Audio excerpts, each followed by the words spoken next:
OBC लोग सुन लो, या तो आप बैकवर्ड हो सकते हो या फिर आप हिंदू हो सकते हो। इनमें से सिर्फ एक ही हो सकते हो। बैकवर्ड क्लासेस को एक काम से अपने आप को दूर रखना होगा। या तो आप बैकवर्ड हो सकते हो या तो आप हिंदू हो सकते, दोनों एक साथ नहीं हो सकते। ध्यान रखो। थोड़ा सा आप लोगों का इतिहास बताता हूं, ओरिजिनल इतिहास पता नहीं हमारे लोगों को, ओरिजिनल बताता हूं। सिंधु घाटी की सभ्यता जब यहां इस देश में बनाई गई, कोई ब्राह्मण नहीं था, कोई ब्राह्मण नहीं था। तो उसके 1400-1500 साल बाद आए। सिंधु घाटी सभ्यता का विकास हुआ, उसके 1400-1500 साल बाद ब्राह्मण यूरेशिया से भारत में आए।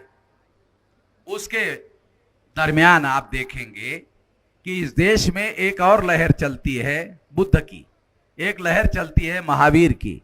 ये दोनों के दोनों जो है मूल निवासी लोग हैं, और इसमें सबसे बड़ी लहर जो है वो बुद्ध की चलती है। इस प्रक्रिया में एक महत्वपूर्ण बात मैं आप लोगों को बताना चाहता हूं कि हम एक शब्द प्रयोग करते हैं मूल निवासी, हम एक शब्द प्रयोग करते हैं मूल निवासी। ये मूल निवासी में ये लोग है कौन? तो इतिहास के गहराई में जाने के बाद पता चला ये नाग लोग हैं। इस देश के जो मूल निवासी लोग हैं ये नाग लोग हैं। ये जो यूपी में जो यादव है उसके जाति का नाम है अहीर, है ना? है? अहीर। तो अही शब्द का अर्थ होता है नाग। किसी को पूछ, पंडित को पूछ लेना, पंडित जी अही शब्द का क्या अर्थ होता है? कहा कि नहीं बताता। दुश्मन का कैसे बताएगा? सबसे ज्यादा कट्टर दुश्मन जो था ये ब्राह्मण का नाग लोग होता। तो नागों का और ब्राह्मणों का संघर्ष भारत में। फिर उसके बाद इस देश के मूल निवासी जो है वो बाय रिलीजन बुद्धिस्ट लोग थे। फिर सम्राट बृहदत्त मौर्य जो आखिरी राजा था, पुष्यमित्र शुंग नाम के ब्राह्मण ने मारा। बहुत ब्रीफ में बता रहा हूं। पुष्यमित्र शुंग नाम के ब्राह्मण ने सम्राट बृहदत्त मौर्य, चंद्रगुप्त मौर्य के खानदान का आखिरी राजा सम्राट बृहदत्त मौर्य की हत्या की। हत्या करने के बाद पुष्यमित्र शुंग नाम का ब्राह्मण जो है वो राजा बना। ब्राह्मण का राज शुरू। तो इस तरह से उसके बाद में रामायण लिखी गई, उसके बाद में महाभारत लिखा गया, उसके बाद में पुराण लिखे गए। थोड़ा इतिहास बहुत ब्रीफ में बता रहा हूं, और ब्राह्मणों को मेरी चुनौती है जो मैं कह रहा हूं उसे गलत साबित कर। उसके बाद रामायण लिखी गई, उसके बाद महाभारत लिखा गया। ब्राह्मण कहते हैं रामायण कब लिखा? कई तारीख लिखा हुआ नहीं है लिखा? क्या कहते कब लिखा? क्या कहते? बहुत प्राचीन प्राचीन प्राचीन प्राचीन। पूछो कितना प्राचीन है? बहुत प्राचीन। अरे मगर कितना? बुद्ध के पहले का। फिर चुप हो जाता। तो रामायण महाभारत बुद्ध के पहले नहीं है, ये महाभारत रामायण में ही सबूत है। दशरथ जातक जो है उसमें राम है। बुद्ध अपने प्रवचन में दशरथ जातक का उल्लेख करते हैं। उसमें जो राम है वो बोधिसत्व राम है। जब पुष्यमित्र शुंग के द्वारा सम्राट बृहदत्त मौर्य की हत्या की गई, उसके बाद दशरथ जातक का राम चुराकर रामायण लिखा। ब्राह्मणों ने रामायण दशरथ जातक की चोरी करके लिखा। ऐलानिया कह रहा है, रिकॉर्ड हो रहा है क्या? हो रहा ना? रिकॉर्ड में बोल रहा हूं। नहीं तो कुछ लोग क्या बोलते, नहीं नहीं मैंने ऐसा बोला ही नहीं, मेरे बोलने का ये अर्थ, मेरे बोलने का यही अर्थ है और कोई दूसरा अर्थ नहीं। मैं अपनी बात जो बोल रहा हूं वो पीछे नहीं ले रहा हूं, यही बात है तो मैं कह रहा हूं। ब्राह्मणों ने पुष्यमित्र शुंग के द्वारा सम्राट बृहदत्त मौर्य की हत्या करने के बाद रामायण लिखा, दशरथ जातक के अंदर के राम की चोरी करके रामायण लिखा। जब हमने सोशल मीडिया में लिखा तो द्विवेदी नाम का ब्राह्मण आ गया सोशल मीडिया मेरे पास, कहने लगा कि मेश्राम जी चलो दशरथ जातक से ही हमने चुराया, चलो ठीक है मान लिया आपकी बात, अब तो मानो राम को। द्विवेदी ब्राह्मण मुझे बोल रहा है चलो दशरथ जातक से ही हमने राम को चुराया, आपकी बात मान लेते हैं, तो अब तो राम को मानो। हमने जवाब दिया द्विवेदी ब्राह्मण को, जब ओरिजिनल हमारे पास है साले डुप्लीकेट को क्यों माने? तेरे डुप्लीकेट को क्यों माने जब ओरिजिनल हमारे पास है? समझ में आया? तो ये उसके बाद रामायण लिखा गया और महाभारत 31 जातक कथाओं की चोरी पर लिखा गया है। रामायण छोटा है ना, एक जातक कथा की चोरी किया। महाभारत बड़ा है, 31 जातक कथाओं की चोरी करके महाभारत लिखा। एक संख्या के आधार पर, सबूतों के आधार पर बोल रहा हूं, 31 जातक कथाओं की चोरी करके महाभारत लिखा। और ब्राह्मणों को चुनौती है, जो मैं कह रहा हूं उसे गलत साबित कर दे। वो चर्चा ही नहीं करता, बोलता इसकी चर्चा करेंगे तो फिर वामन मेश्राम की मानना पड़ेगा। वो चर्चा ही नहीं करता, चर्चा करेगा तो सही गलत मानना पड़ेगा, वो चर्चा ही नहीं करता है। तो मैं आपको हमारा इतिहास समझा रहा हूं, तो इस तरह से इन लोगों ने ये जो रामायण महाभारत है, ये हमारे पुरखों की हत्या के बाद लिखा हुआ सारा मामला है। ये प्राचीन नहीं है, ये हमारा इतिहास प्राचीन है। और वो दबाने के लिए, खत्म करने के लिए प्राचीन भारत में नाग वर्सेस ब्राह्मणों की लड़ाई थी, बाद में ब्राह्मणिज्म वर्सेस बुद्धिज्म की लड़ाई थी। ब्राह्मणिज्म और बुद्धिज्म की लड़ाई सातवीं शताब्दी तक चल रहा था। लड़ाई 7वीं से और 12-13वीं शताब्दी तक चल रहा था। जब मुसलमानों का भारत में आगमन हुआ तो फिर ब्राह्मणों ने हिंदू मुसलमान का मामला खड़ा कर, तो फिर हिंदू मुसलमान का मामला खड़ा हो गया और ब्राह्मणिज्म वर्सेस बुद्धिज्म की लड़ाई गायब कर दी।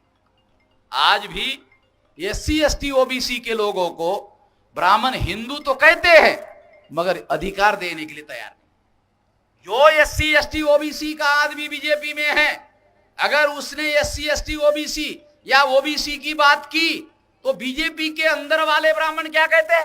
अरे तुम बीजेपी में हो, तुमको हिंदू की बात करनी चाहिए, बैकवर्ड की बात नहीं करनी चाहिए। बीजेपी के अंदर जो भी बैकवर्ड जाएगा तो बीजेपी वाले ब्राह्मण उसको क्या कहते हैं? अरे तुम बैकवर्ड की बात बीजेपी में आकर कर रहे हो, हिंदू को करो, हिंदू की करो, हिंदू की करो। अब जैसे ही बैकवर्ड हिंदू की बोलना शुरू हो जाता है, बैकवर्ड का मामला हवा में उड़ जाता है, खत्म ही हो जाता है। तो हिंदू की बात करने का मतलब है बैकवर्ड के अधिकार को पूरी तरह से नकार देने का मामला है। ये बात बैकवर्ड क्लास के लोगों को समझना होगा। ये समझाने के लिए बता रहा हूं, बैकवर्ड एक साथ दो नहीं हो सकता है, तो हिंदू हो सकता है तो बैकवर्ड हो सकता है। तो आपको फैसला करना होगा, या तो बैकवर्ड बनो या तो हिंदू बनो।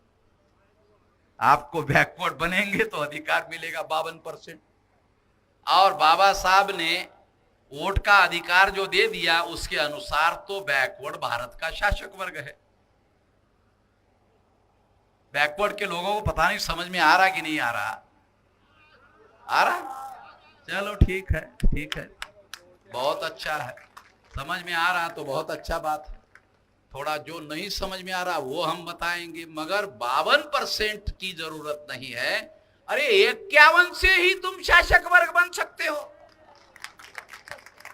52 की जरूरत नहीं है, 51 से ही बन सकते हो।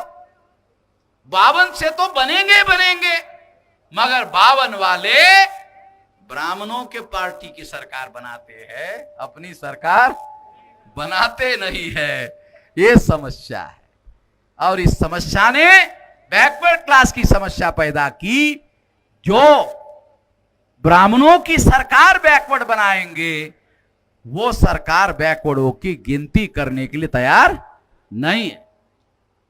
देखो नरेंद्र मोदी बैकवर्ड का आदमी प्रधानमंत्री बन गया, कितना महान है, कितना महान है। उदाहरण देता हूं, बोलता जंगलों में चीते खत्म हो गए, विदे अफ्रीका से लाया।